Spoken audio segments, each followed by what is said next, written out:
Good afternoon, everyone. Welcome to this webinar on how to implement evidence-based programs. Hopefully everyone can hear me clearly and can see the slideshow in front of them. My name is Trina Ravalt and I'm joined by my colleague Nick Axford, and we're both from the Social Research Unit, and we will be delivering the fourth webinar of the Youth Justice Board's Effective Practice series. We are a charity located in Dartington dedicated to improving outcomes for children, and we've been commissioned by the Youth Justice Board as independent experts to deliver this series of webinars. As usual, we start off with a few housekeeping items for those whom it's the first time to join us. You all should have a question and answer box in the control panel on the right-hand side of your screen, where you can type in your questions or comments as we're going through the webinar. If you run into any technical problems during the webinar, you can try getting our attention by clicking on the hands up button, which you can find on the left-hand tab of your control panel. Now, similarly to our previous webinars, to make sure that you can all hear us and have found the hands up button on your control panel, I would like you to press that button now.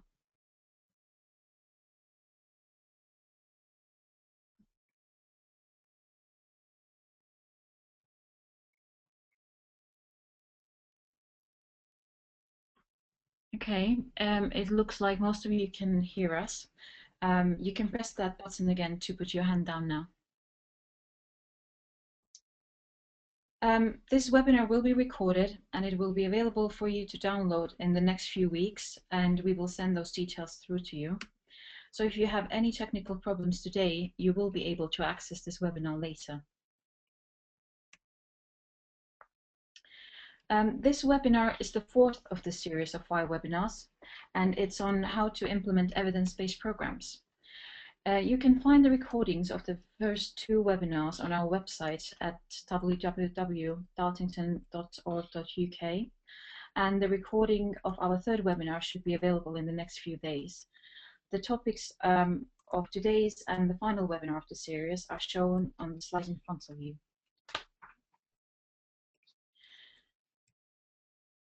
All webinars support the launch of the forthcoming Innovation and Evaluation in Youth Justice materials, which are designed to provide youth justice practitioners with advice and information about program development and evaluation.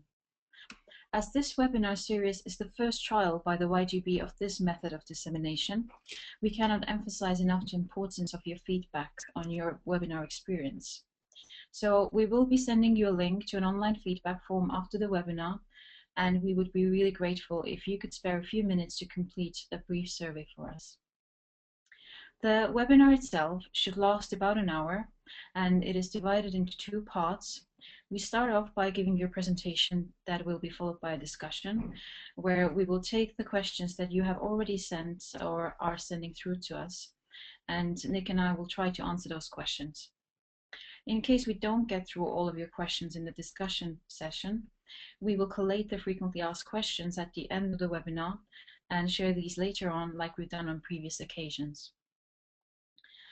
Today we have divided our presentation into 3 sections, and Nick and I are going to take turns in doing the presentation, and both of us will be involved in the discussion session. Now, before we move on to how to implement evidence-based programs, we would like to touch on the concept of evidence-based programs, namely, what sort of programs are we talking about?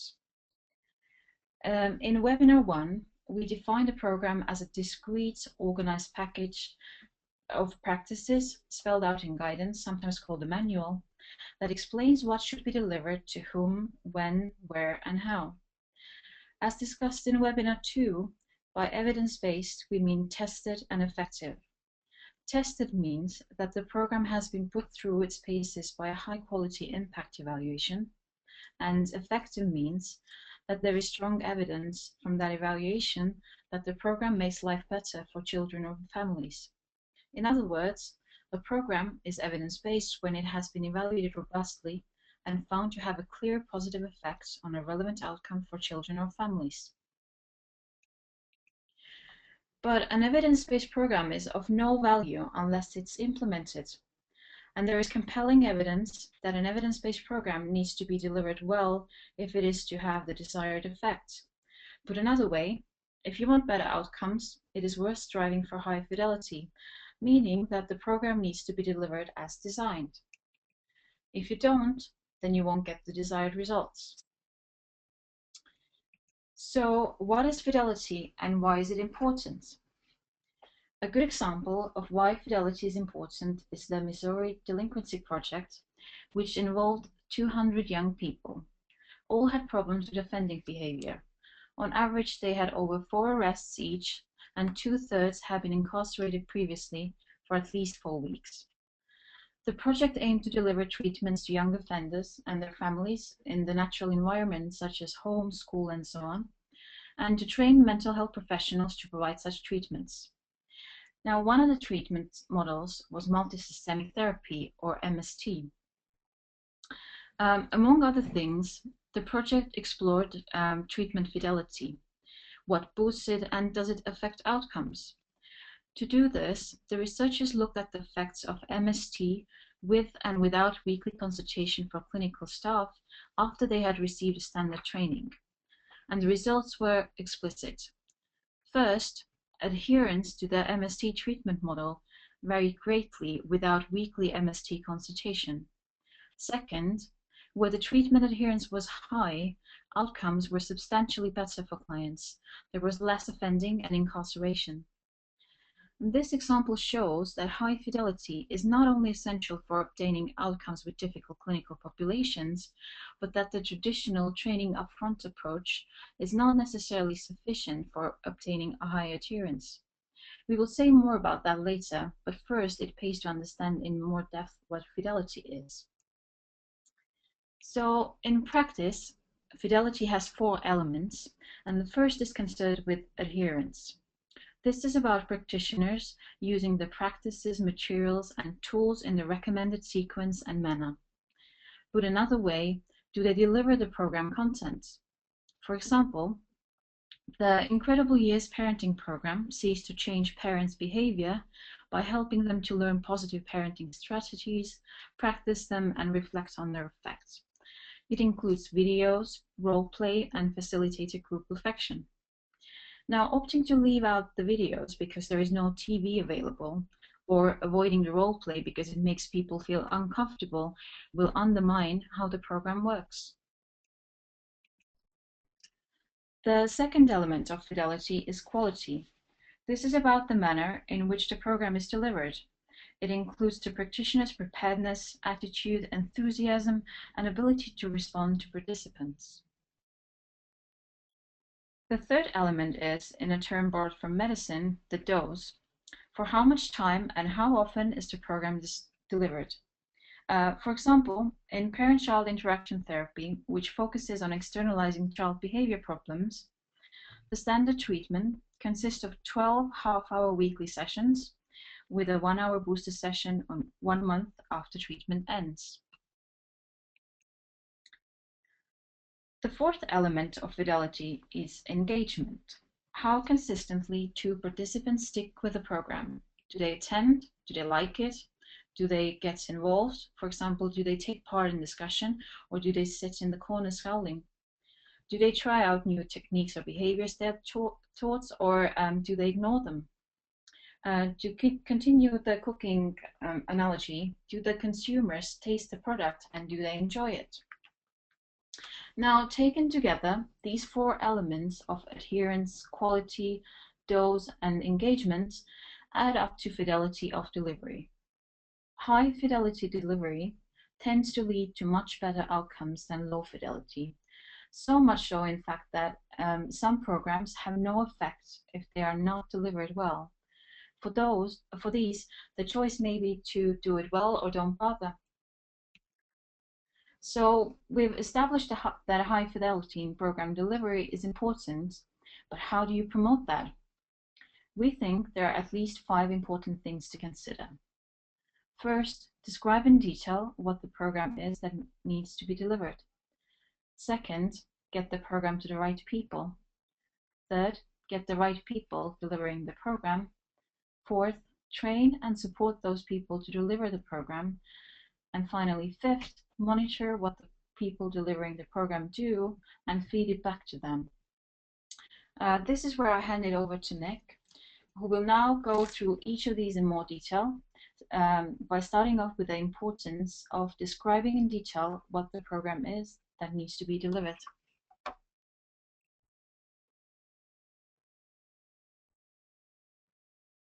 Okay, starting with the first of those then, describing in detail what the program is that needs to be delivered. We think the simplest way to do this is to develop a program manual. This should specify clearly what should be done, when, by whom, and for how long. A manual may sound like a painting by numbers approach to practice, but we don't think this is the case. We think it's the distilled wisdom of previous testing and refinement by other practitioners and researchers, and it's usually the product of years of research. It's there to guide and help the practitioner.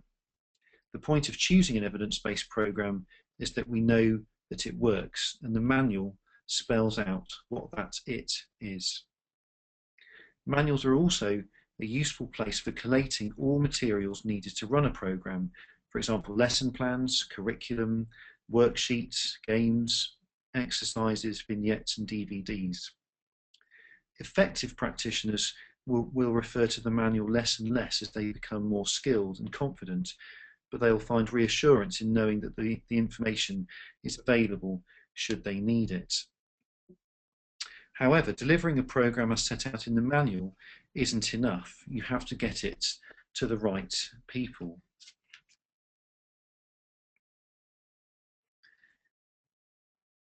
In webinar 3 in this series, we noted the importance of getting evidence-based programs to young people and families for whom they are intended.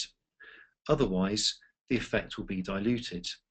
For example, a program designed for children with a conduct disorder is likely to be of limited value if it's offered to children with minor emotional difficulties.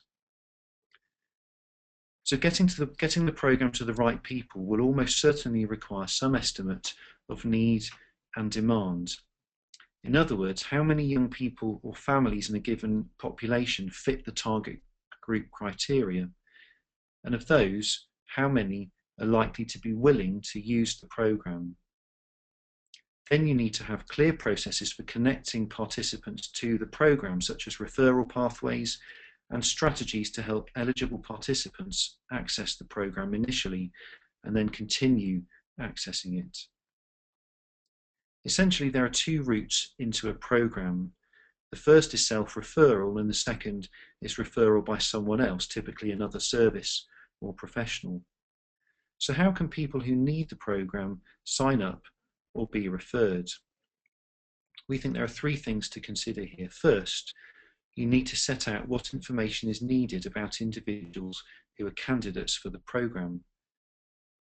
As well as basic personal details like name, age, gender, and so on, you need data relevant to the target group criteria. You want to know that they fulfill criteria for being included in the program, and also that they don't tick any boxes that would exclude them. It might be, for instance, that the program can do nothing for, and may even make worse, conduct problems that are associated with brain dysfunction.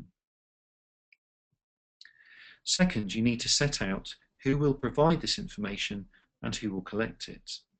Sometimes the person you want on the program will provide the information, but sometimes it needs to come from someone else, a parent or carer perhaps, or a professional from another organisation.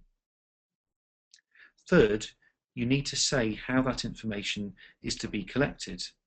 Should it come from an interview, or a brief tried and tested screening measure, or some other method? A flowchart can be a useful way of mapping out this process, showing who gets and gives information, on what basis, and in what order. So now you have a process, but you have to get people through the process. There are three specific groups of people who all need to be on board to do this. First, you need agencies and professionals in those agencies to buy the program, to advertise it, or to refer clients to it. Second, you need the people identified to deliver the program to actually deliver it, whether practitioners or volunteers. And then third, you need the young people and families for whom the programme is intended to come to the programme, not just once or twice, but until the end. All of these things will be easier if you can turn need into demand. In other words, if you can get people who need the programme wanting to do the programme. To risk stating the obvious, young people or families will only come to a programme if they've heard about it. Realistically, they're unlikely to come knocking on the door, so you need to go to them. Once they know about it, people are more likely to come along if it fits their lifestyle and is at least somewhat easy and pleasant to do so. They'll want to feel that it isn't going to be threatening and that it's going to help. They'll also feel more comfortable if they've built an acquaintance with someone who will be delivering the programme. Of course, getting people along once is no guarantee that they'll keep attending.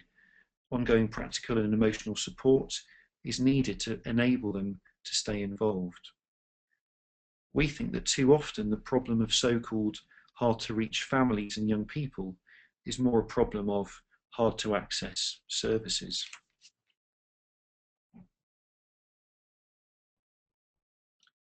I'm now going to talk a little bit about getting the right people delivering the programme.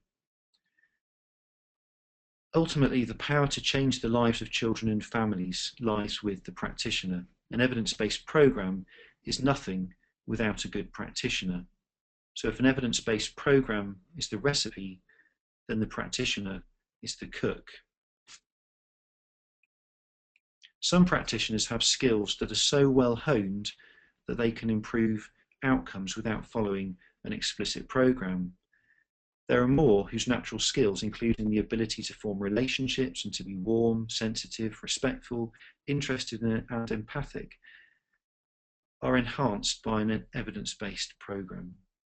The combination of their abilities and the structure and content of the programme results in better outcomes. Unfortunately, there are also some practitioners who, even when they try to follow an evidence-based programme to the letter, fail to make a positive impact. And of course, any practitioner can be lucky or unlucky due to circumstances beyond their control. This chart illustrates the importance of practitioner skill.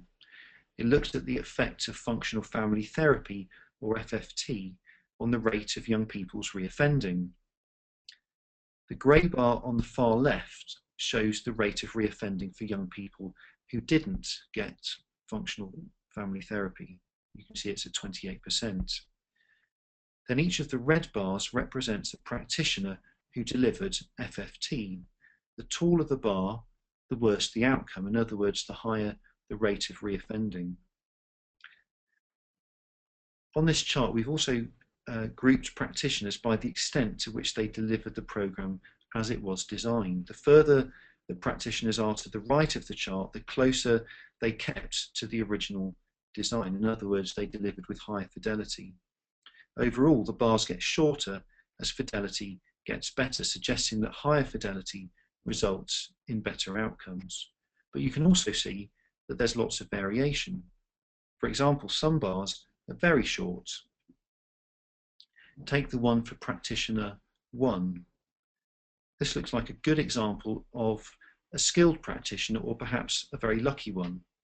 He or she didn't do the programme as designed, but still got great results.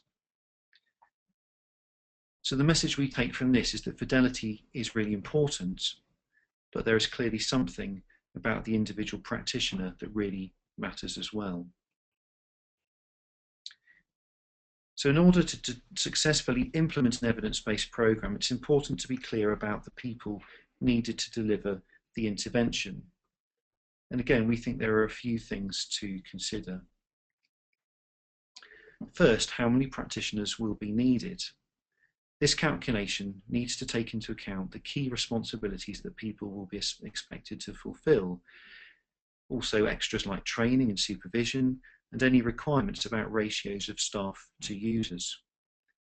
When working this out, it's easy to focus on contact time with users and forget other essentials. For example, a 2-hour session with families or a young person might also require 2 hours of preparation, for example, to read materials, prepare props, set up the room and so on, and a further half day for clearing up and follow-up calls with non-attenders. These all need to be taken into account.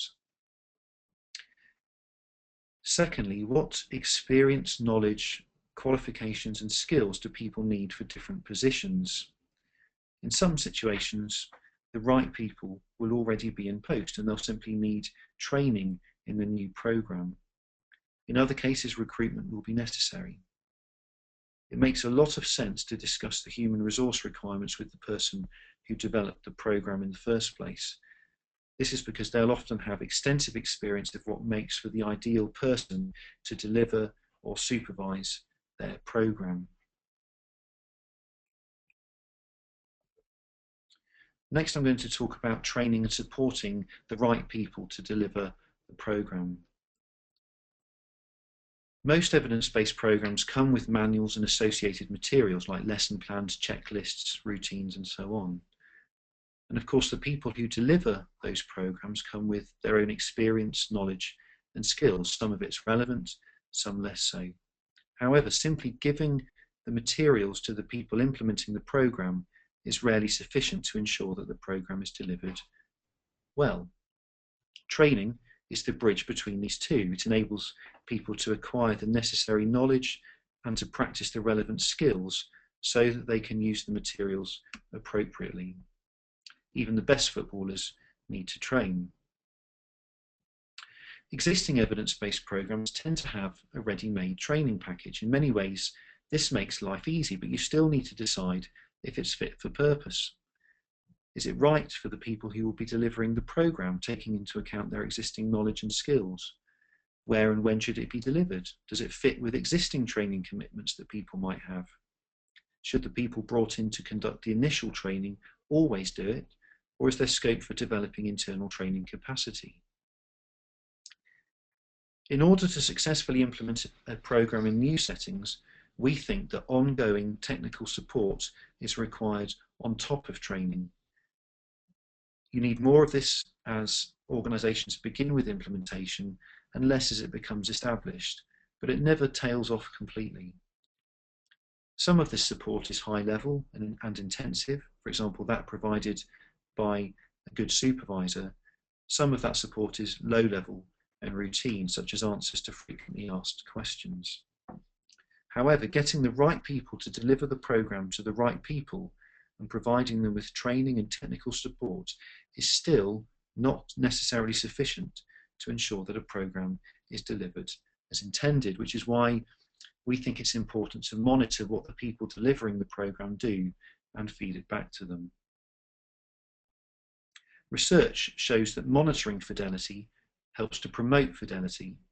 When people delivering a program have to keep a record of what they're delivering, or when they know that someone else is doing this to them, they're more likely to deliver what they're supposed to deliver.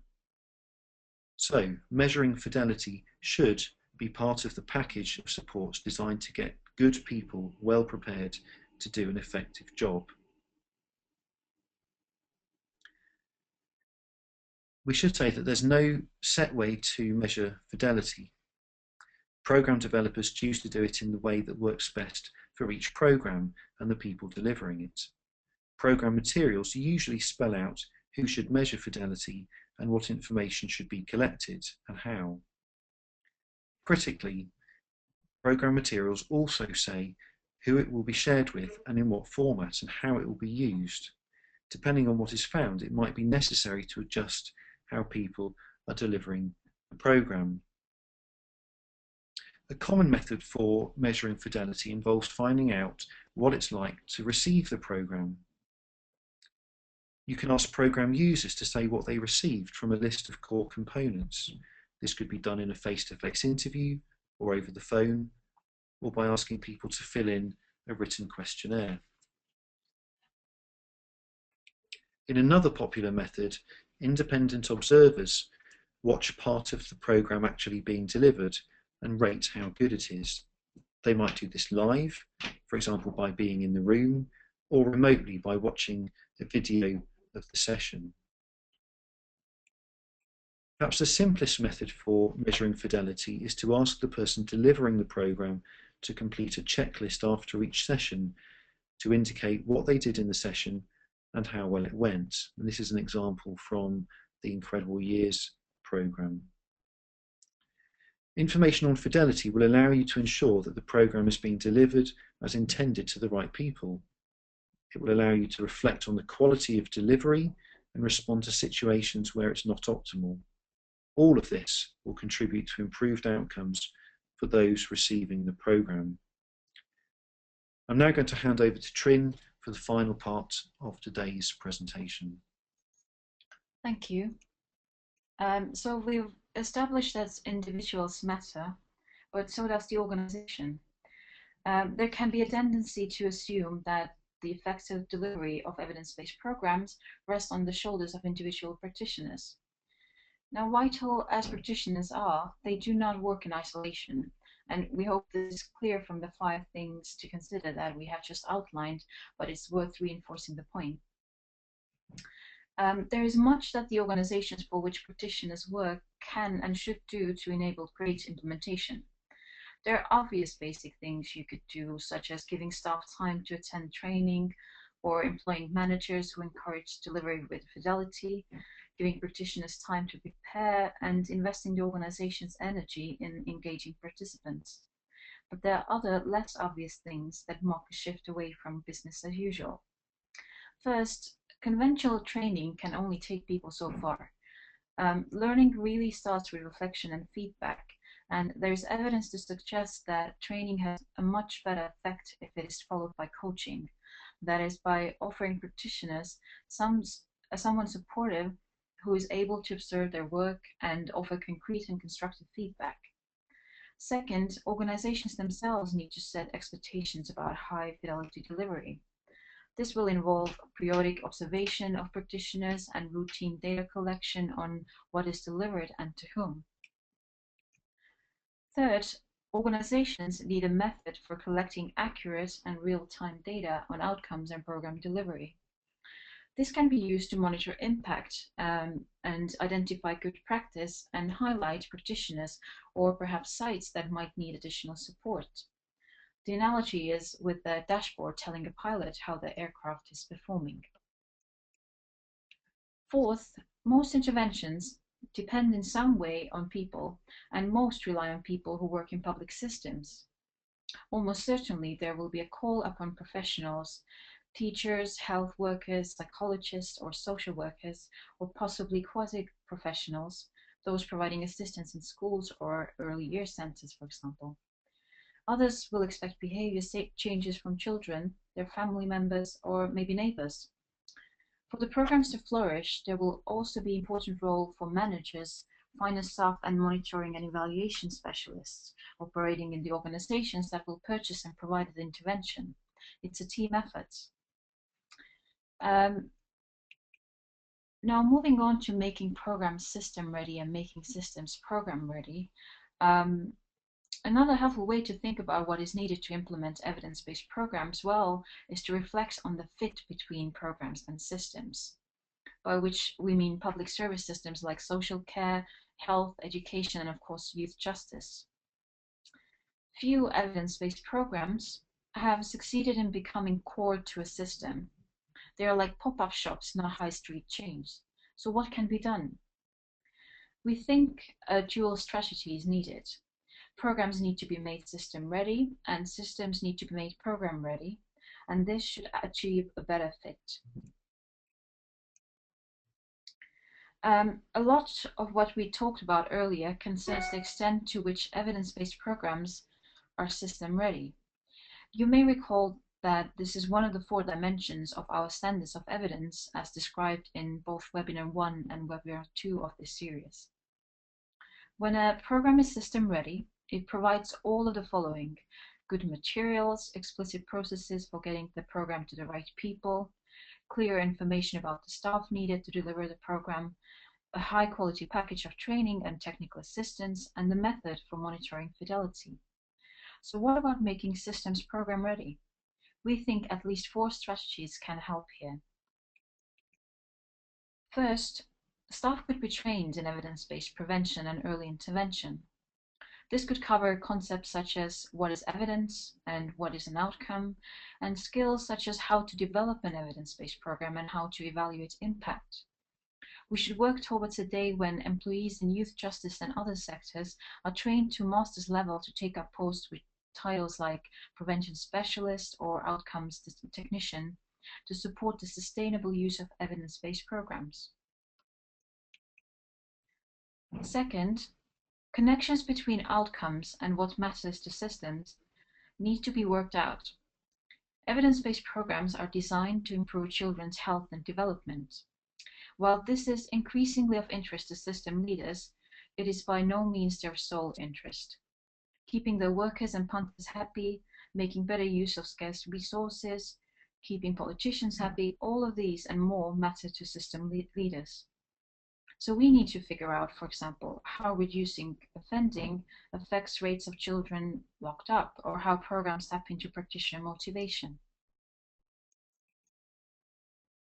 Third, business models need to be oriented more towards outcomes and making investments that deliver cashable savings.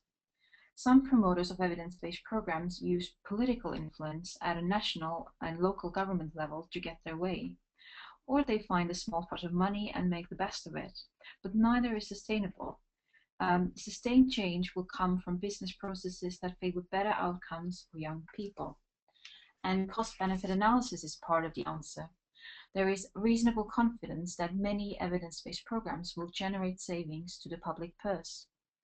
There is scope for building business models that require disinvestment from existing parts of a system on demonstration of cashable benefits from evidence-based programs. Fourth and finally, systems need intelligent data systems that capture what really matters. It is not that systems lack information, indeed they probably have too much, but the available data says little about patterns and trends in child well-being or the impact of services on child outcomes, and hardly anything about the financial cost or gains resulting from various investment strategies. There is also insufficient access to the what works evidence base, much of which is not presented to fit with system processes. For example, it can be hard to find out simple things like what it costs to implement a given program. That brings our input on how to implement evidence-based programs to a close. And we're going to move on now to our discussion section. And I know Nick has been collating some questions for us to answer. But first, today we'll take the questions that we received from you via email ahead of the webinar. However, if you have any other questions, by all means, please keep sending them through to us. So one of the questions that was sent in ahead of the webinar was, do you have any good examples of how to improve recruitment and retention when delivering evidence-based programs? Okay, so I'm going to take this one, and I've actually got some slides to illustrate it a little bit.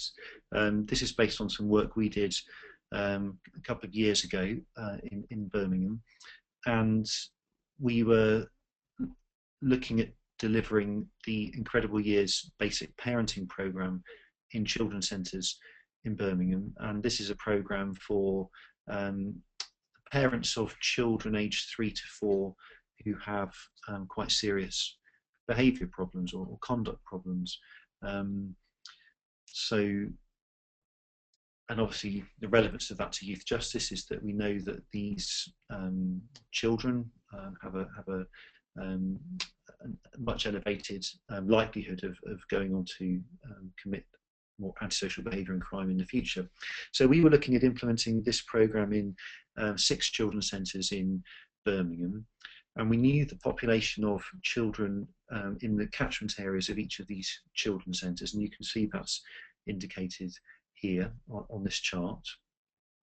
We also knew from a survey we'd conducted of the city, or of children in the city, that about 15% of children in this age group were eligible for Incredible Years. That means that on a particular measure, and we used the Strengths and Difficulties questionnaire, they showed a level of behaviour problems or conduct problems that was high enough to warrant getting this particular program. And you can see that reflected here in the red wedges. So for example, if you look at the top right in the Upper Town Children's Centre, 83 of the 551 3 to 4-year-olds in that area were eligible for the Incredible Years programme.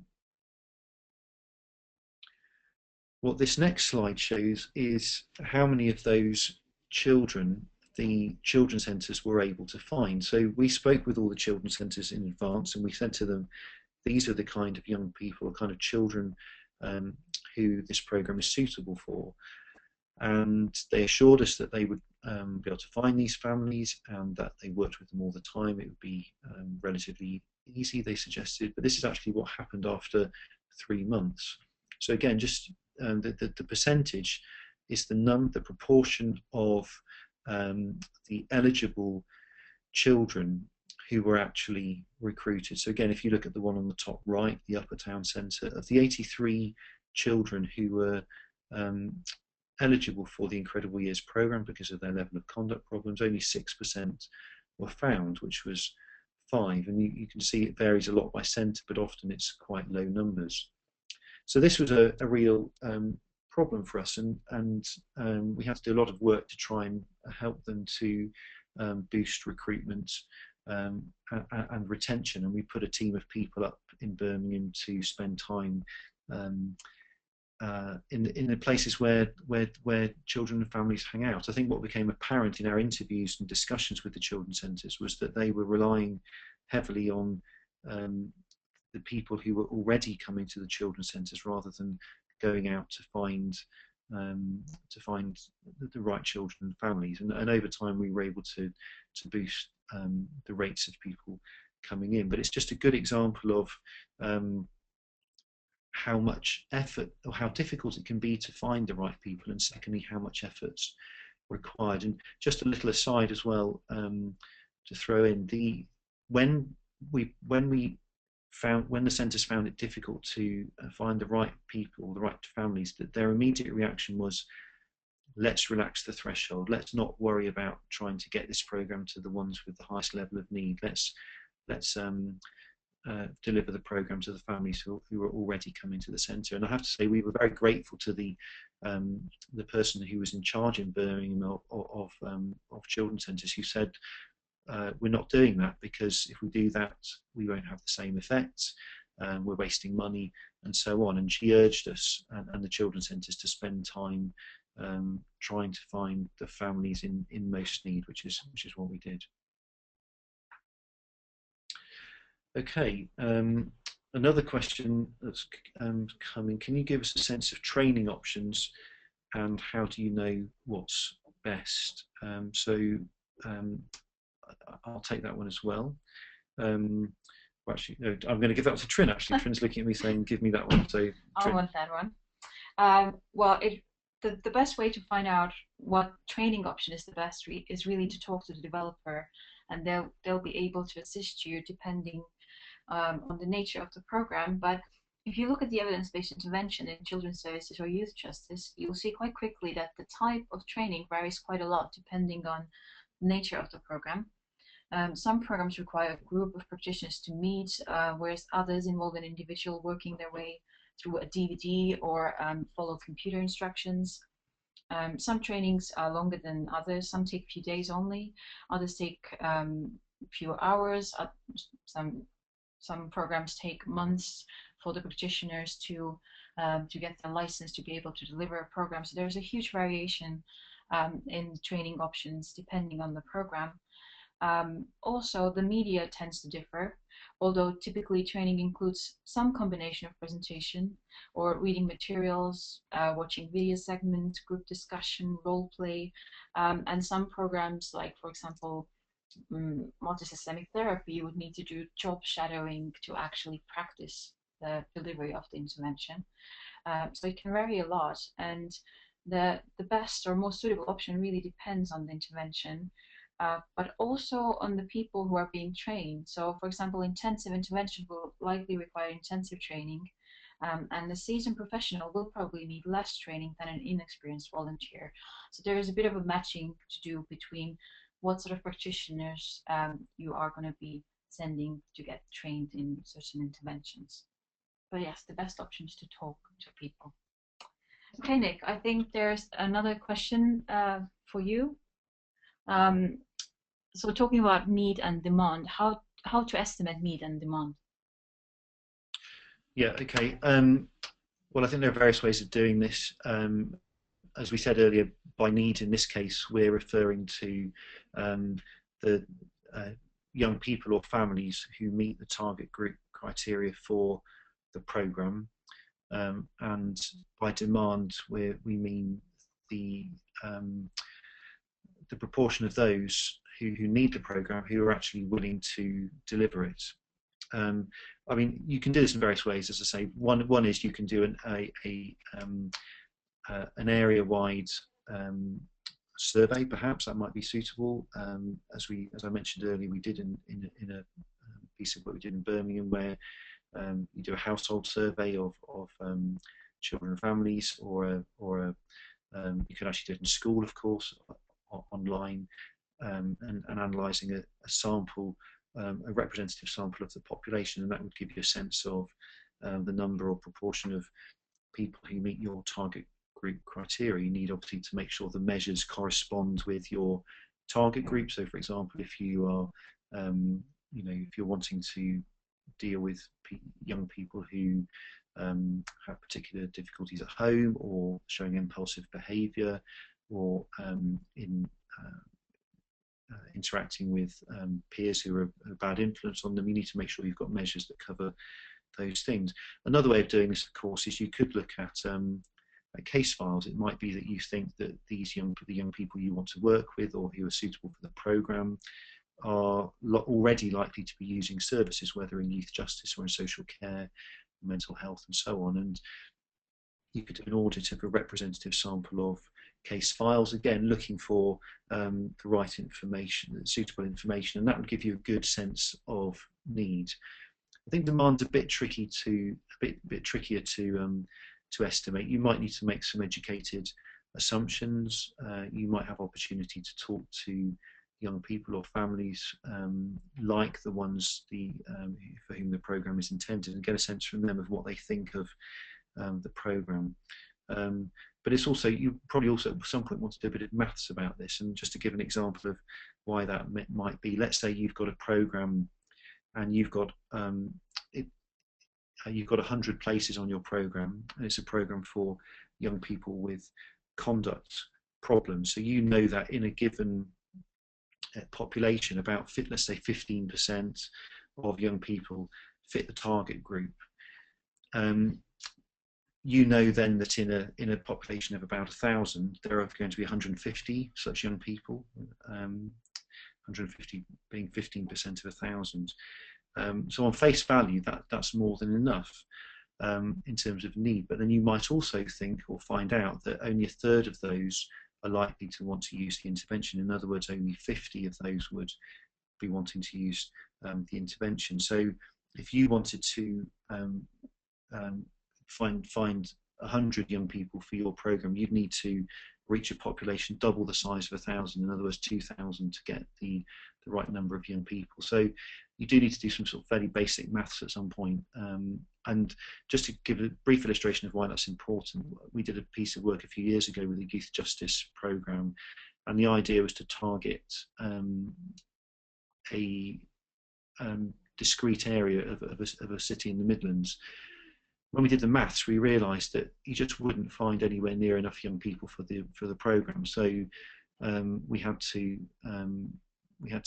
draw from across the whole city rather than just from this one part. So just a practical example of why doing the maths here is important. Okay, question for Trin. This is one that comes up all the time actually. So it's a good one. If evidence-based programs are supposed to be delivered as intended, how can they be adapted? That is yeah, you're right. That comes up often enough, and on the face value, evidence-based programs may come across as not particularly flexible. that's a view probably more commonly held when people are not that familiar with evidence-based programs as such. But what we do know from research, on one hand, the high fidelity is the key to achieving desired outcomes for children and young people, as we just discussed throughout this webinar. But on the other hand, we also know that best scaled products in the world depend on their ability to be adapted by the users.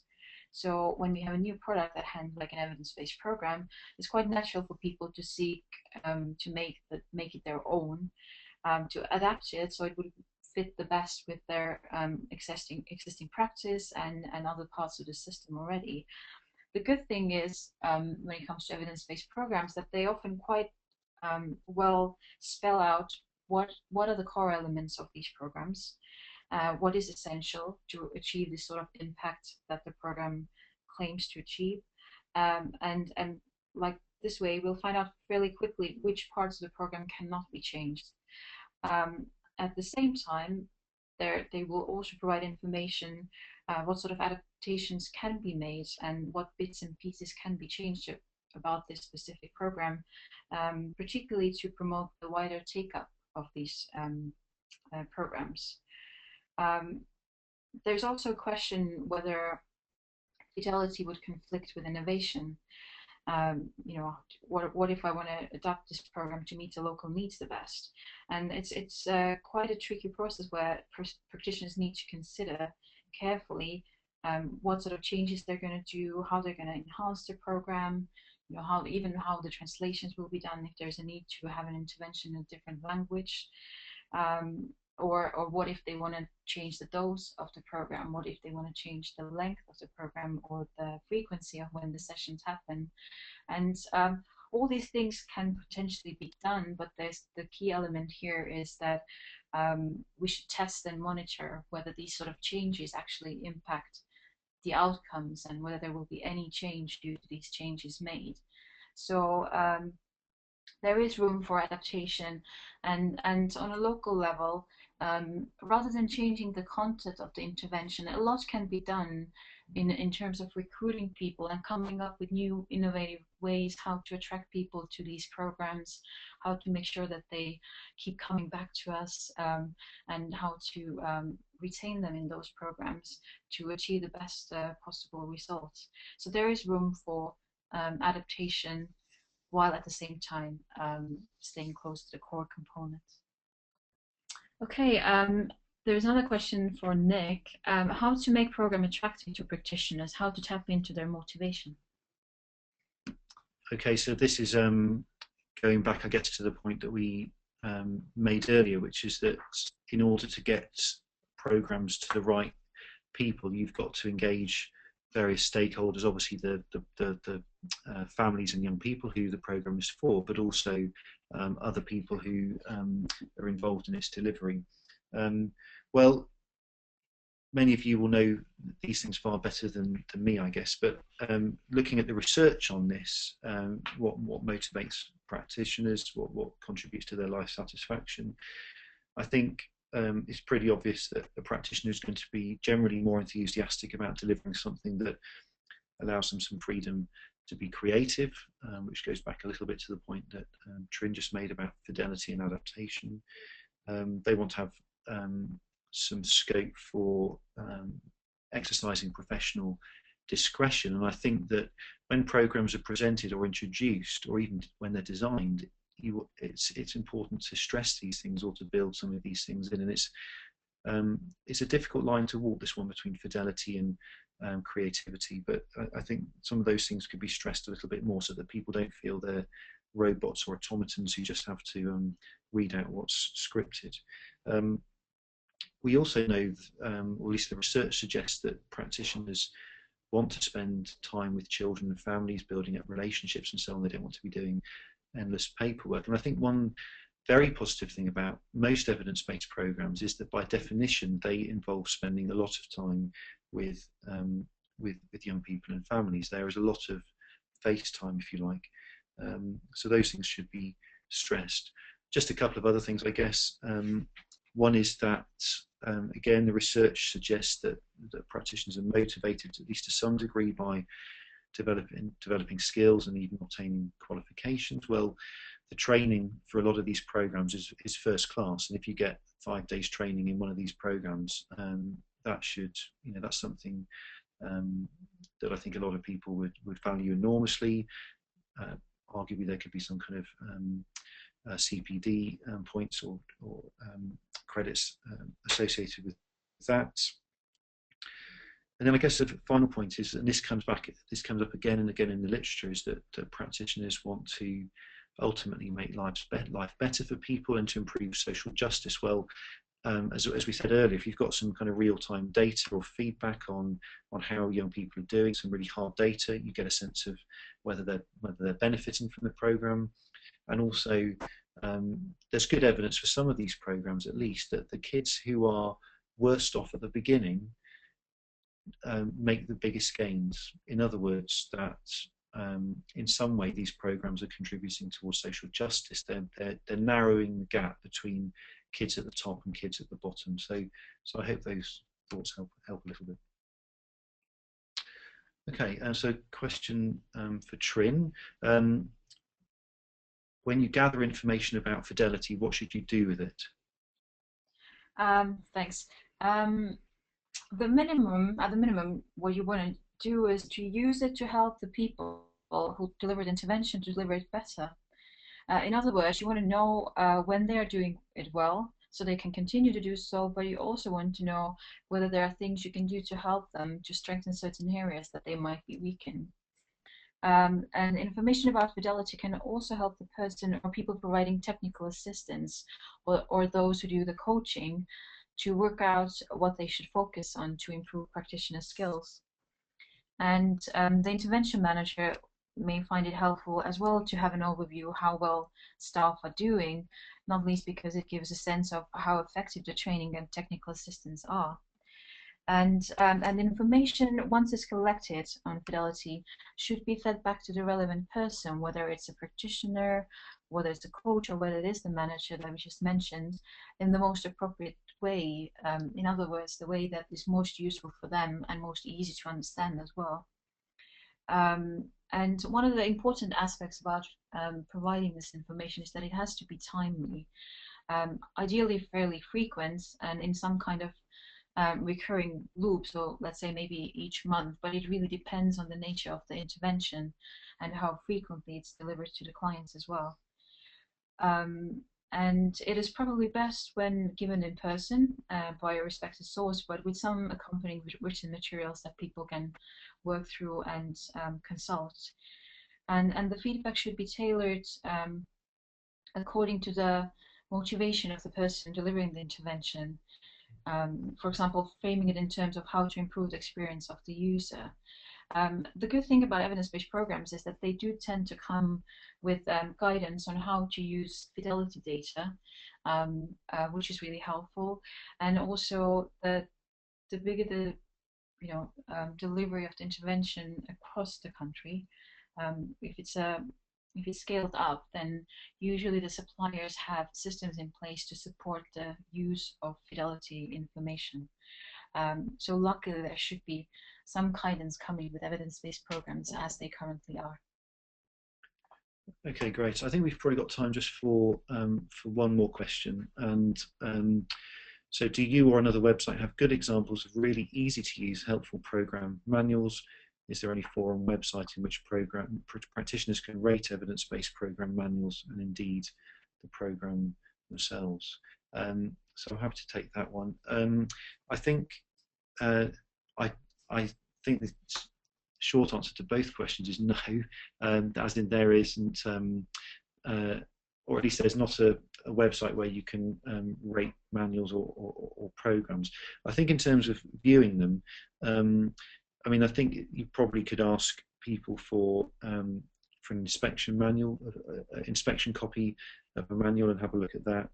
I think if you look on a website or some of the clearinghouse websites, like the ones we've mentioned in previous webinars, like Blueprints or Promising Practices and others, you'll see programs listed there, and they'll often say something about the manual, but if you go to those, I think you can be fairly sure that certainly on something like Blueprints that the manuals will be fairly easy to use, because those things are taken into account in grading the program and deciding whether it makes it onto the website. I think it's a really good point, and I think I can see the value of having some opportunity for people to rate manuals. So my experience of the manuals I've seen is that obviously they vary, but generally they are they're quite good. They do take a bit of time to get into, obviously, but often people are very conscious of the need to design these things and to make them as easy to use as possible. And often the quality of the materials is excellent. And certainly, if you talk to practitioners, often the feedback is, yeah, the materials are great. We really minimised the amount of time we needed to do in terms of preparation and so on. So, so yeah, I hope that helps a bit. Thanks. I'm going to jump through the slides that Nick used previously to our final slide. So as you can see, this was our 4th webinar of the series of 5 webinars. And we would be really grateful if you could provide us feedback on today's webinar on how to implement evidence-based programs through our online feedback form. So you'll be receiving a link to the form in our follow-up email, most likely tomorrow. And if you could spare a few minutes to fill the form in online, we would be really grateful. As you probably know by now, each webinar complements and extends on the previous one.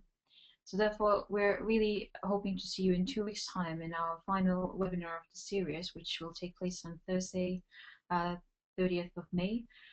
As for the current webinar, we will keep the webinar active for a few more minutes. So if you have any questions or if you want to leave any comments, then feel free to do so. We will be picking these up later today. So thank you.